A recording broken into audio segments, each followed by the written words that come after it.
Good morning, everyone. And in this lecture, we are going to discuss about one more system of endocrinology, and that is the adrenal glands. Now, um, first of all, I would start with the same thing. And like I was talking about, that we have hypothalamus, pituitary, body axis, right? So, in this case, basically, what we will be saying is hypothalamus, pituitary, and adrenal axis.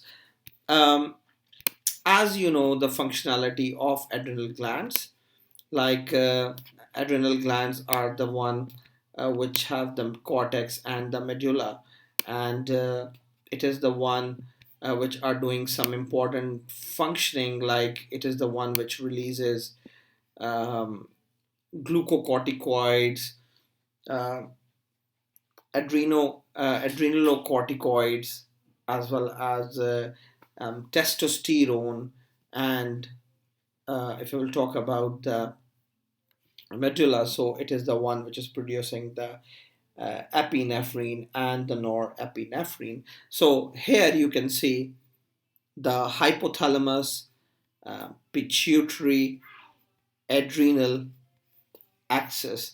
Over here, they are just showing you the glucocorticoids, right? So how we will start? Okay, here they are showing the stress. This is not only the stress which you take in your daily life. Rather, it is all the type of stresses, like you are undergoing some surgery, or you have some infection, or you have any kind of illness.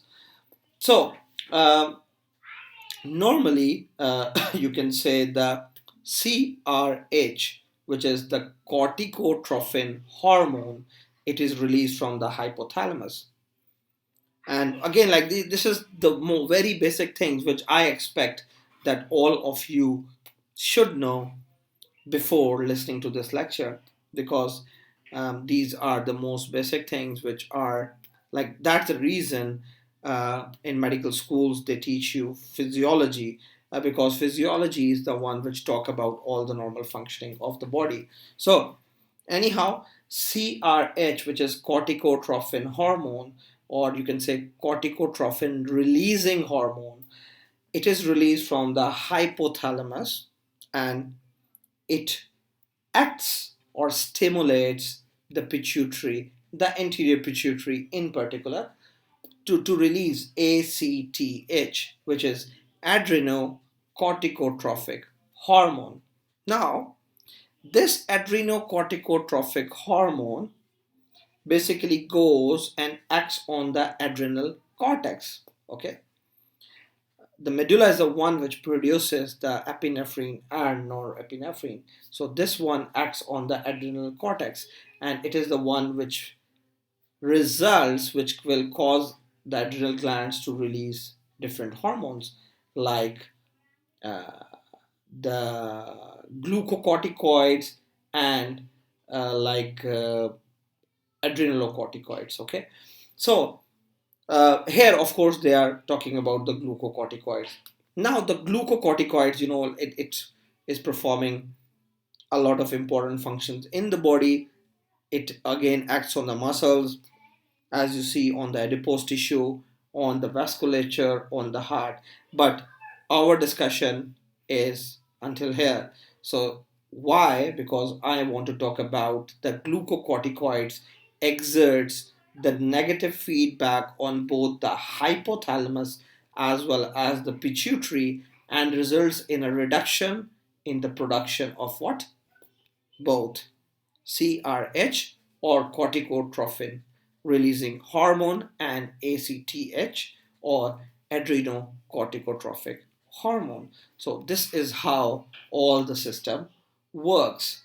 Okay, now what are the diseases of adrenal gland? The things will be same. Okay, the primary and secondary concept will remain same, even in this one. Not in this one, like in all the endocrinological conditions, the primary secondary concepts remains the same. Okay, I would like to start with a condition called as Cushing syndrome. And I would like to take the help of Bing again, just to show you how it looks like. Okay, I will show you how Cushing syndrome patients they look like. Um, okay, you can see over here, purple stria. Okay, rather it's better to show you, yes, this one. Cushing syndrome lead to hyperglycemia. And what is Cushing syndrome? It is simply glucocorticoid excess. When there is too much glucocorticoids in the body, it will lead to hyperglycemia, CNS irritability, sodium and fluid retention. So simply it will cause edema, thin extremities, increased acid in the GIT. In the females, it can cause amenorrhea or hirsutism. Amenorrhea like absence of menses, and hirsutism is uh, male-like pattern, or you can say too much hairs on the body. Okay, thin skin, purple stria, bruises and petechias, osteoporosis, and we had discussed this thing in the previous lectures. Fat deposits on face and back of the shoulders. In the males, it can cause gynecomastia, presence of breast tissue, breasts in the males, increased susceptibility to infection, moon phase, and personality changes. Now, how the moon phase look like? Simply, it's a face like this. So anyhow, this is about Cushing syndrome. Now, uh, why Cushing syndrome occurs? It occurs due to excess of glucocorticoids. Now the important thing, guys, here. I am saying it occurs due to the excess of glucocorticoids, but I am not saying that it is only within the body. Because Cushing syndrome can occur if there is excess in the glucocorticoids in the body, no matter someone is taking it in the medication form like asthmatic patients, or someone who have some pathology inside the body, and due to that there is glucocorticoid excess. So most commonly, like why I mentioned this point, because most commonly glucocorticoid excess or Cushing syndrome is seen in the patients who are taking glucocorticoids over a long period of time. One of the examples is, of course, people who have chronic asthma. Okay, so simply Cushing syndrome can be exogenous, could be endogenous. Okay, exogenous, I gave you the example of asthma, and endogenous, of course, when the uh, what you can say, the problem arises within the body.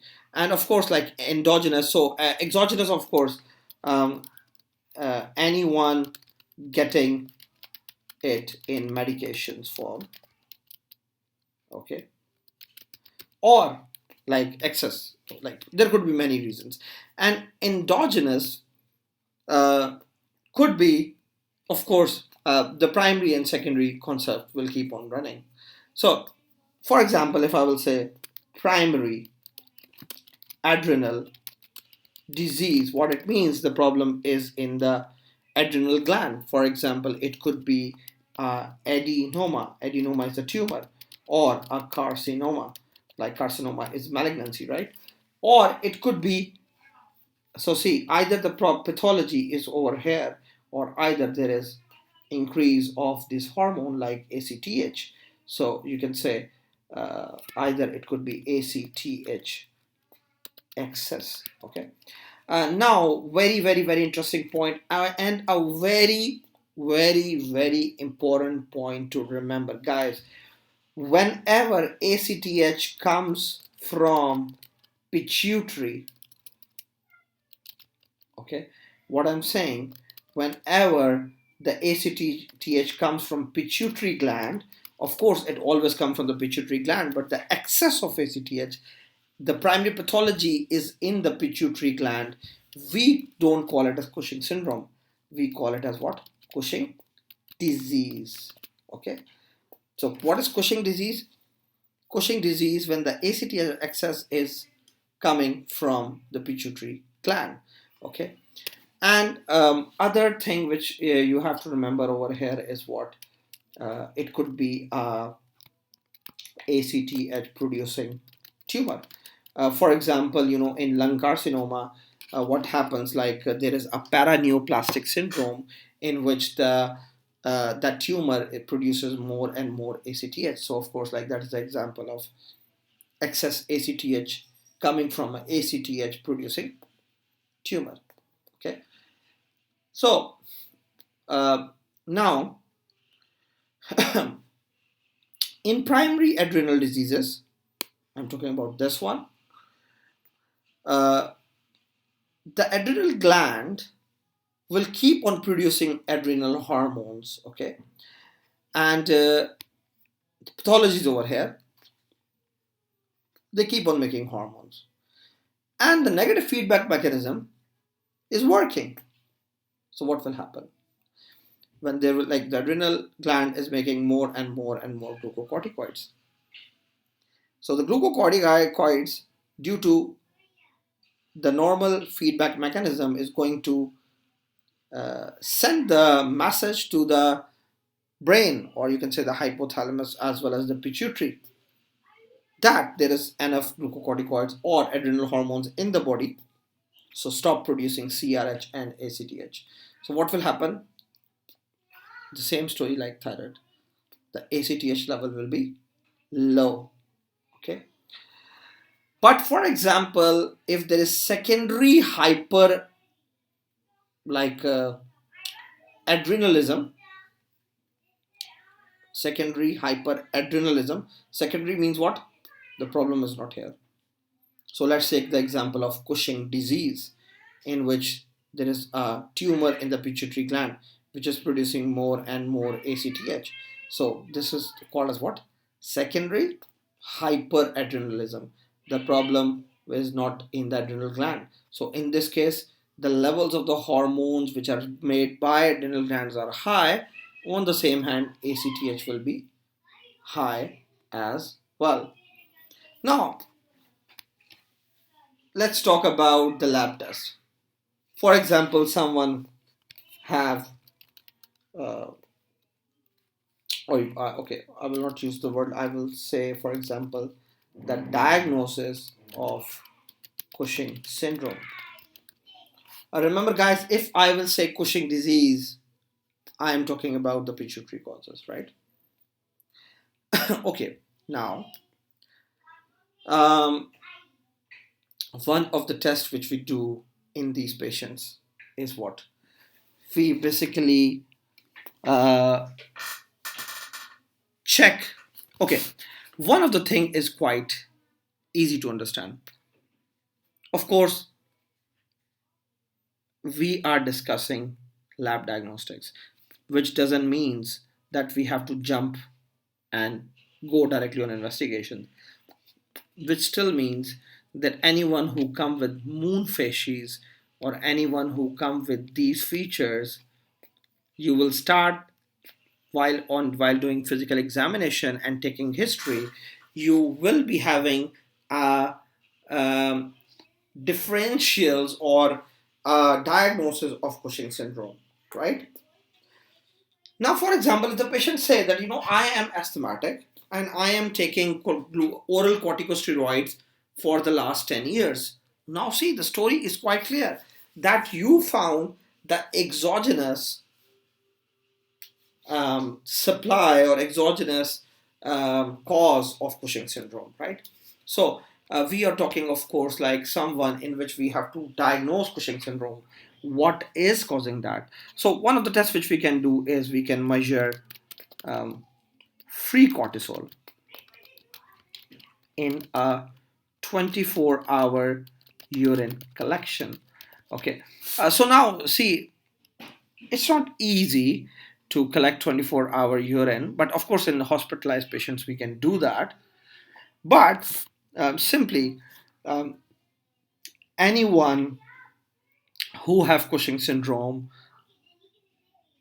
they have more hormones in the body, and they have elevated level of free cortisol in the urine as well. Okay, so what will be the finding in these patients when you are going to do that? There will be elevated or increased levels of free cortisol in the urine, right? So uh, this is the abnormal testing, okay, of course, which will point towards there is excess. One more test which we can do is called as measure. We can measure the cortisol in late night salivary sample. And now this is very interesting thing, guys. Why? Because the glucocorticoid, especially in the body, uh, of course, like need to go in physiology in detail. Basically, it doesn't have the same levels all the day. Rather, the levels changes during the night and what you can say during the morning, right? So simply the levels they keep on changing. Okay. So the point here is what in the people who have normal sleep pattern. When I say normal sleep pattern, means like all the people who sleep at night and wake up in the morning. Okay, the cortisol levels basically reaches to the lowest point or the lowest level at night. Okay, so what happens? Anyone who have Cushing syndrome, who have more cortisol in their body, what happens that when we check their late night salivary sample for cortisol, it should come at the lowest level. But what we found that there is increased level of cortisol in their saliva sample, which is taken during the night, right? So this is again keeping up with the pointer, you can say, towards the Cushing syndrome. Okay, so this is one of the tests. Then again, very interesting test is we can perform 1 milligram overnight dexamethasone suppression test. Okay. Uh, Now, to many of you, of course, like who don't know what is dexamethasone, um, because, like, of course, you haven't done the what you can say the pharmacology in detail. But dexamethasone is a drug, a corticosteroid, okay, or you can say same like glucocorticoid, right? So dexamethasone is used in medicine a lot. We give that in many conditions, okay, and it's a very important drug, guys. So what did we do? Like, if anyone who is a normal person, like I'm not talking about someone who has Cushing syndrome. When I say normal, it means like they're all this cycle is working fine. There is no abnormality, right? So if we will give a healthy person 1 milligram of dexamethasone, okay. So what the dexamethasone is a corticosteroid. So what it will do, it is going to send a negative feedback message to the pituitary and ask the pituitary to stop producing ACTH. And when the pituitary will not make more ACTH, what will happen is there will be less level of cortisols coming out of the adrenal glands, right? Understand? This is I'm talking about the normal. So what should be the abnormal? Anyone who have Cushing syndrome. Simply, when we give them 1 milligram of dexamethasone, okay, so what happens, the cortisol levels are not affected. Why? Because there is increased production. Okay, and so the cortisol test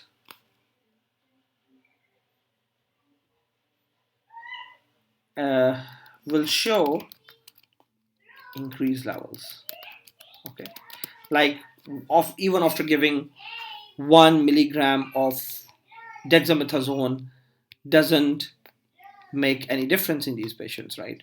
Rather, like simply, that's why it is called a suppression test. Okay, ideally the cortisol levels should be suppressed, even the ACTH levels should be suppressed, but when the dexamethasone cannot suppress them, so we say that it is pointed towards uh, what you can say, uh, Cushing syndrome. Same thing, like this is called as the low dose dexamethasone suppression test. Okay, there are two names for this. We can do one more test which is called as 2 milligram.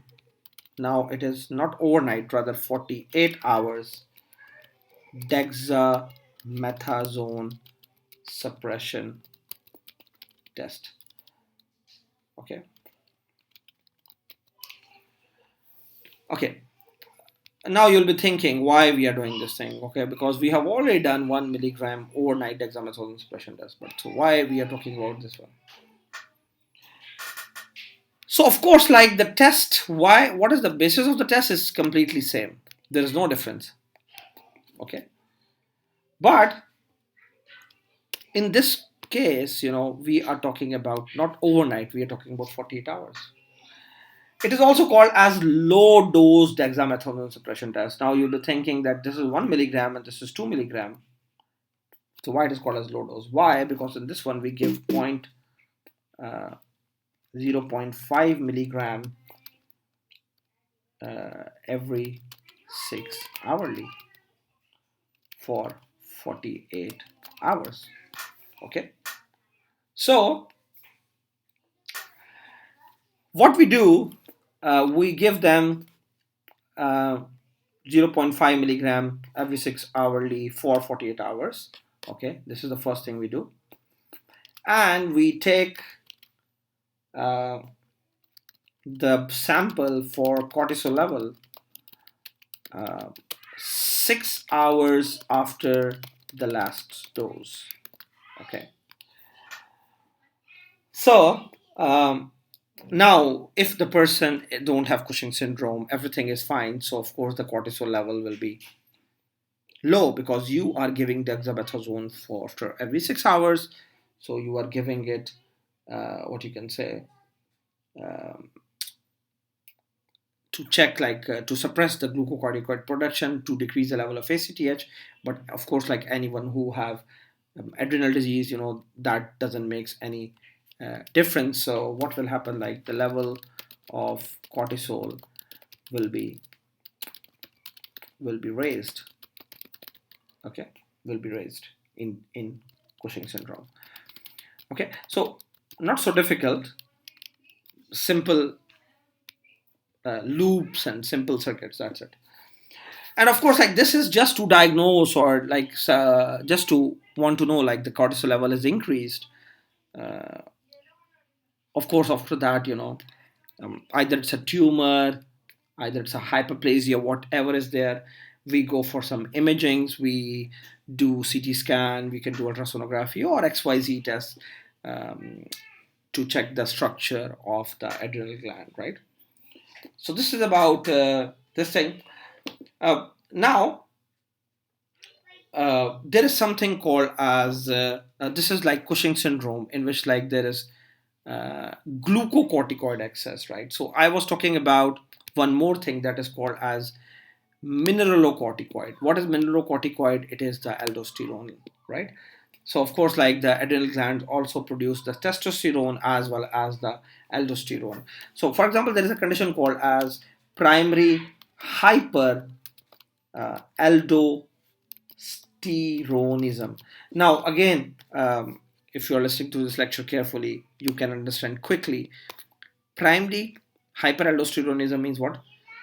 The aldosterone level is more and it is primary. The problem is in the adrenal gland. Now, we talk about one thing again and again. I don't know how many times I talk about that thing with you guys, but you will you will study that thing in hypertension, in edema, in pharmacology, in different conditions. That is called as renin angiotensin aldosterone system. So uh, we know what is renin, right? Renin, and we know what is aldosterone. Aldosterone. Okay, so very very important. You can say hormones and what you can say, of course, like aldosterone is the one which is uh, controlling the level of sodium, and it is basically called as mineralocorticoid, and of course it's a steroid hormone, right? Now whenever the body is like the kidneys, um, they send a feedback mechanism, like the level of uh, sodium or the level of fluid in the body is less. What happens, like there is a complex thing, like the renin is released and angiotensin is released, and in the end, aldosterone is released. So whenever the aldosterone is released, what happens, that it acts on the principal cells of the distal tubules and the collecting ducts, and you can say it increase the activity of sodium potassium pump, and simply this pump pumps three sodium ions out of the cell into the interstitial fluid, and two potassium pumps into the cells from the interstitial fluid. Okay, and that's the reason it is going to throw out more and more potassium in the urine and is going to retain more and more sodium in the body, right? So what will happen in hyperaldosteronism? The sodium levels will be high and potassium levels will be low. Okay, this thing is important. So renin, we know what is renin, we know what is aldosterone. I gave you a very short introduction about aldosterone and renin. Of course, it's a part of that aldosterone, renin, angiotensin aldosterone system. Okay, and this is the again, the like renin is the one which is basically produced by the kidney, and again, like by that all axis, it is going to activate the aldosterones. So what is going to happen? Anyone who have hyperaldosteronism, the thing is simple. Aldosterone is raised. Now we have to see either renin is raised or not, right? For example, the problem is where it's primary. Aldosterone should be raised. So is the problem is in the adrenal gland or in the kidney? Of course, in the adrenal gland.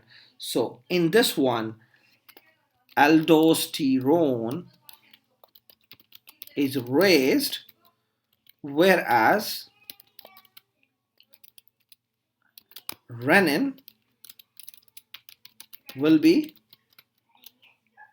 decreased. Why? Because of again that negative feedback mechanism. Okay, aldosterone was more. Send back a negative feedback mechanism, ask the renin to get to stop production, right? So now there are many tricky things in this one. For example, the level of these hormones like renin and aldosterone give a lot of difficulty because the levels also depends on the posture. Okay, like and also many drugs, they affect the level of these one. So that's the reason, the level of this one and this one is different among different laboratories. Okay, and always in the history, uh, always ask about the drugs. Okay, you will, when you will study hypertension, you would know like what I'm talking about. So whenever we have to check either the patient have primary hyperaldosteronism or not, we basically check a ratio. We call it as ARR. And what is ARR? Basically, it is simply aldosterone aldosterone ratio renin. Okay, uh, ratio. Okay, so aldosterone renin ratio is called as ARR. So now, for example, like they take the aldosterone levels in nanogram per deciliter, and again, like they take the level of renin in nanogram per millimeter. Okay, so normally, like this ratio is 30. Okay, so simply when it is this level like this ratio is more than 30, what it means, like of course more than 30 means what, aldosterone is more and renin is less. Okay, so whenever so in what you can say, sorry, not whenever, like in primary aldosteronism, what will happen, the ratio will be increased. Okay, why? Because aldosterone is more and the renin is either normal or less, right? So uh, this is important. Okay, now there are many tests. For example, one test is called a saline suppression test. Okay, but again, I don't want to put you in too much details or difficulty. Okay, but again, the basic is same. Like when we infuse saline have what, sodium. So the level of aldosterone should be reduced. So if you are giving someone saline and still the aldosterone levels are not reduced, which means what, the problem is in the adrenal gland, or like you can say it can make the diagnosis of primary aldosteronism. I can write the name over here, like it is called a saline suppression test is used, right? So uh, if you are listening to my thyroid lecture and this lecture carefully, guys, the thing will be easy. Okay, so it is called as what, saline suppression test. And of course, like once we know that the problem is in the adrenal glands, then we will go again the same story for imagings, like ultrasonography, CT scan, MRIs. Simply either the adrenal have tumor, and what kind of tumor, either it's unilateral, either it's bilateral. One of the tests which we can do is like they can uh, take what you can say a blood sample directly from adrenal veins. Okay, like of course adrenal veins uh, are the one which will show higher level of aldosterone, especially to diagnose when it is unilateral adrenal disease. Okay, like one of the adrenal gland is like affected. So of course, like first they do imaging, and then they do this thing. So this is basically I was talking about primary hyperaldosteronism. Okay, and the same like hyperaldosteronism, there could be hypo adrenalism. Okay, and now one of a very famous disease, if you know, that is called as Addison's disease. Now, what happens in Addison's disease is simply it's a example of primary hypoadrenalism. So simply, the adrenal gland is damaged and it cannot produce any hormone. So of course, when the adrenal gland is defective itself, that's why it is called as primary, right? So it is called as Addison's disease. Okay, so now what will happen in these patients? Now, guys, adrenal gland is damaged. It cannot produce mineralocorticoid. So there is no mineralocorticoid. So there is no negative stopping or speed feedback to the pituitary. Pituitary will keep on making what? ACTH. So what will happen in these patients? Of course, aldosterone level will be less, but ACTH will be higher. Like things make sense, right? And for example, someone have if someone have secondary hypoadrenalism, what will happen? ACTH will be lower. Okay, so again, very, very, very simple thing. We do a test called as, short um, syn actin test. Okay, or it is also called, basically SYN is basically synthetic.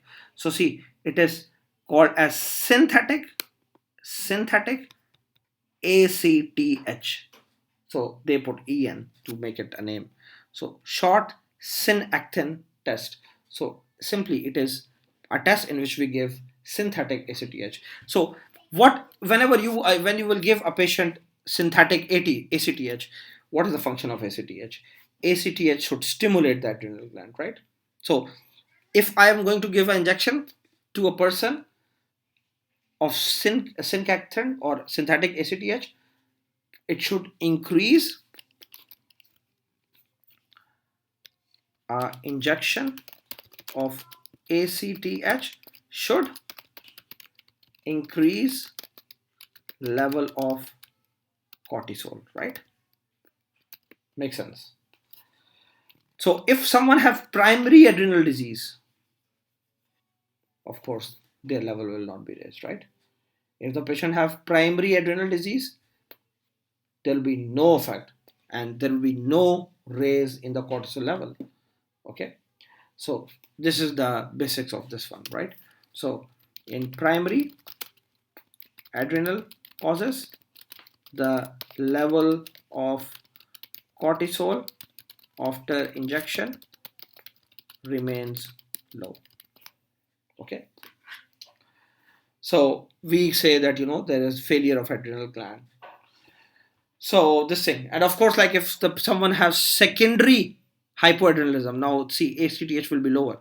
So you can say in secondary hypoadrenalism, what will happen? Okay, is cortisol will be increased. Okay, so this is how we do. Okay, uh, in specialist centers, they also use a test called as insulin tolerance test. So insulin tolerance test is also used to assess the adrenal function, and insulin tolerance test is also used for growth hormone deficiency as well. Okay, so uh, basically what happens when we give insulin to anyone, insulin produces hypoglycemia, right? Whenever you give insulin to anyone, the insulin should produce hypoglycemia in anyone. So what they do, uh, in a normal patient, in a normal person, you can say, uh, whenever we give insulin to anyone, okay, so insulin causes hypoglycemia. So when anyone have hypoglycemia, what happens? The growth hormone and the cortisol level, they get increased.